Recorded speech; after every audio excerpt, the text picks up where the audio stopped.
ISI এর নেটওয়ার্কের মাধ্যমে আইএডি পৌঁছে গিয়েছিল লখনऊতে। लखनऊ থেকে আমাদের প্রতিনিধি রয়েছেন তুষার শ্রীবাস্তব। तुषार, अभी और क्या इंफॉर्मेशन मिल रहा है और क्या अपडेट है आपके पास? देखिए, प्रयागराज में जो आतंकी गिरफ्तार हुआ है उसके पास से आईईडी पुलिस को बरामद हुआ था। ये आईईडी बम जो था वो कश्मीर से आया हुआ था और लखनऊ के रास्ते ये कश्मीर पहुंचा था। इसको दिल्ली ले जाने की इनकी प्लानिंग थी।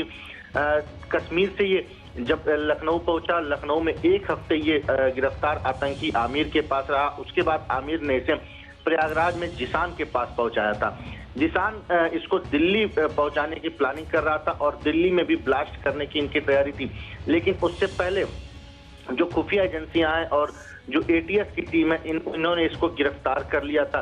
इससे ये सिलसिलेवार बम ब्लास्ट करने की प्लानिंग ये कर रहे थे कि कुछ बम से ये उत्तर प्रदेश को दहलाने की कोशिश थी और बाकी जो बचा बम था उसको ये दिल्ली ले जाकर दिल्ली में ब्लास्ट करने की इनकी प्लानिंग थी।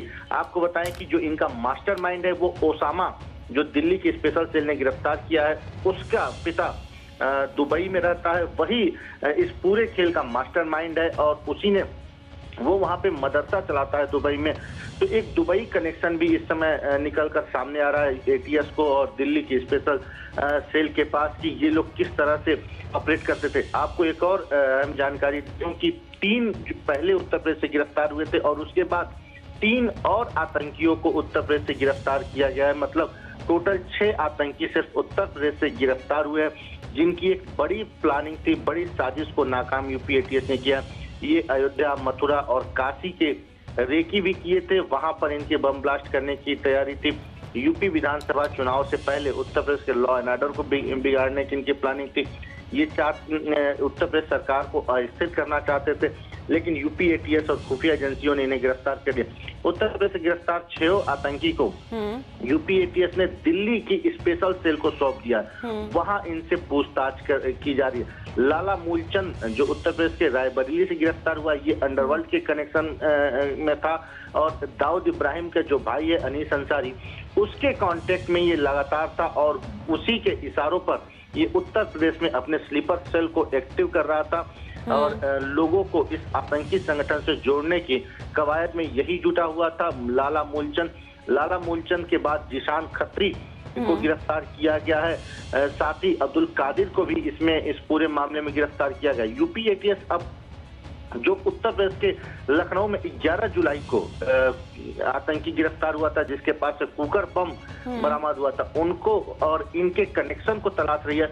लेकिन जो पहले अभी तक जो जानकारी आई है कि दोनों गिरोह अलग अलग थे, यानी कि उत्तर प्रदेश में कई गिरोह काम कर रहे थे।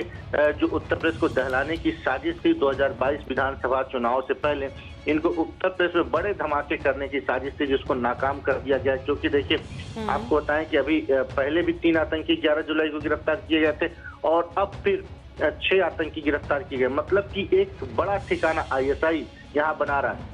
खास बात यह है कि जो उत्तर प्रदेश के प्रयागराज में आईईडी बम मिला, वो आईएसआई के कनेक्शन से यहाँ तक पहुंचा था। जो पाकिस्तान की खुफिया एजेंसी है आईएसआई, उनके माध्यम से, उनके सहयोग से ये बम यहाँ तक पहुंचा था, जिसको दिल्ली ले जाने की साजिश थी। पहले ये बम कश्मीर आया, कश्मीर से लखनऊ पहुंचा और लखनऊ से फिर प्रयागराज पहुंचा और प्रयागराज से ये दिल्ली ले जाने की प्लानिंग थी। लेकिन उससे पहले खुफिया एजेंसियों ने और यूपी एटीएस ने इनको बरामद करके इनको अरेस्ट कर लिया है। समझ गई। अभी आपको शुक्रिया तुषार শ্রীবাস্তব, আমাদের প্রতিনিধি আমাদের সঙ্গে ছিলেন।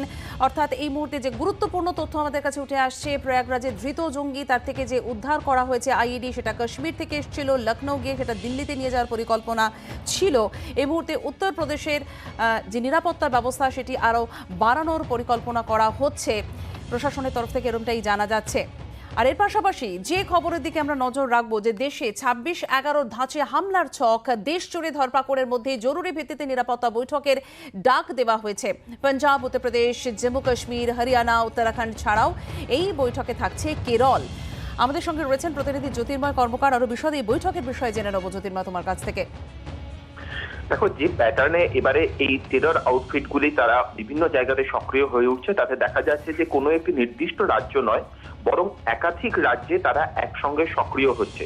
একই সঙ্গে যখন রাজস্থানে রেড চলছে, ঠিক সেই সময় দেখা মহারাষ্ট্রে আটক হচ্ছে। ঠিক একই সময় উত্তরপ্রদেশে লখনৌ, প্রয়াগরাজ, সেখানেও উত্তরপ্রদেশ এসডিএফ এর তরফ থেকে রেড করা হচ্ছে এবং দিল্লি পুলিশের স্পেশাল সেল তারাও সক্রিয়। এবং জেরা থেকে যে তথ্য উঠে আসছে তাতে দেখা যাচ্ছে যে দিল্লি সংলগ্ন রাজ্যগুলিতে তাদের নেটওয়ার্ক, অর্থাৎ এই জঙ্গি সংগঠনগুলির নেটওয়ার্ক অত্যন্ত সক্রিয় হয়ে উঠেছে। সেই লক্ষ্যে, সেই পরিস্থিতির দিকেই তাকিয়ে দিল্লি পুলিশের স্পেশাল সেল তারা দিল্লির প্রতিবেশী যে সমস্ত রাজ্যগুলি রয়েছে, যেমন হরিয়ানা, উত্তরপ্রদেশ, পাঞ্জাব, জম্মু কাশ্মীর ও হিমাচল প্রদেশ, উত্তরাখণ্ড, রাজস্থান, প্রত্যেকটা রাজ্যের পুলিশ কর্তাদের আগামী 17ই সেপ্টেম্বর দিল্লি পুলিশ হেডকোয়ার্টারে একটি অ্যান্টি টেরর বৈঠকে ডাকা হয়েছে। মূল লক্ষ্য প্রত্যেক রাজ্যের পুলিশের হাত